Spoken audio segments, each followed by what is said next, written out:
खीमे में वापसी पर हलीमा ने अर्तगरल का जख्म देखा। उसने चुपचाप पट्टी बांधी, मगर उनकी निगाहों में बेशुमार अल्फाज छिपे थे। दोनों के दिलों में मोहब्बत का एक नया एहसास जन्म ले रहा था, मगर हालात इन्हें करीब नहीं आने देते थे। रात गए सुलेमान शाह सोच में गुम बैठे थे। उनके दिल में एक ही सवाल था, क्या मैंने अपने बेटे को एक ऐसी राह पर डाल दिया है जिसका अंजाम खून होगा?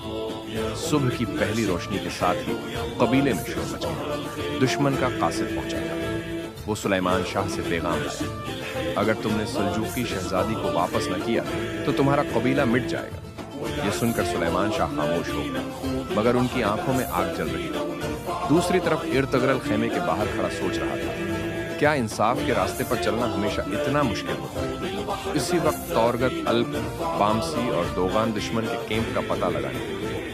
जंगल की घनी झाड़ियों में वो छिपकर दुश्मन की बातें सुनते हैं। उन्हें मालूम होता है कि काई कबीले में कोई गुदार है जो दुश्मन को खबरें दे रहा है। इधर कबीले के अंदर करदोगलो, जो पहले ही अर्तगरल से हसद करता था, सुलेमान शाह के फैसलों के खिलाफ साजिश कर रहा था। वो कबीले के चंद सरदारों को बहका कर कहता है, अर्तगरल अपनी मर्जी चला रहा है, वो हमें दुश्मन के आगे ले जाएगा। लेकिन अर्तगरल अपनी राह पर साबित कदम था।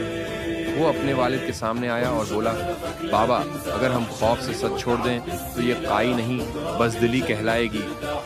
सुलेमान शाह ने बेटे की आंखों में देखा, वही हौसला, वही ईमान जो उनके जवानी में था। उन्होंने कहा, जा मेरे शेर, अगर अल्लाह की रिजा इसी में है तो जाकर दुश्मन के दांत तोड़ दे। अर्तगरल अपने साथियों के साथ निकला। जंगल के रास्तों में घोड़ों की टापों की गूंज सुनाई दी। दुश्मन के कैंप पर पहुंचकर उन्होंने रात के अंधेरे में हमला किया। तलवारों की ठनकार, चीखों की आवाजें, आग की रोशनी में अर्तगरल और उसके सिपाही शेर की तरह। तौरगत ने एक मंगोल सिपाही को काबू किया और उसी के मुना से एक राज खुला, गुदार तुम्हारे अपने कबीले में। ये सुनकर अर्तगरल का दिल दहल गया। जब वो कबीले वापस पहुंचा तो करदोगलो एक नया जाल बिछा चुका था। वो सुलेमान शाह को कायल कर रहा था कि अर्तगरल की जंग ने सबको खतरे में डाल दिया।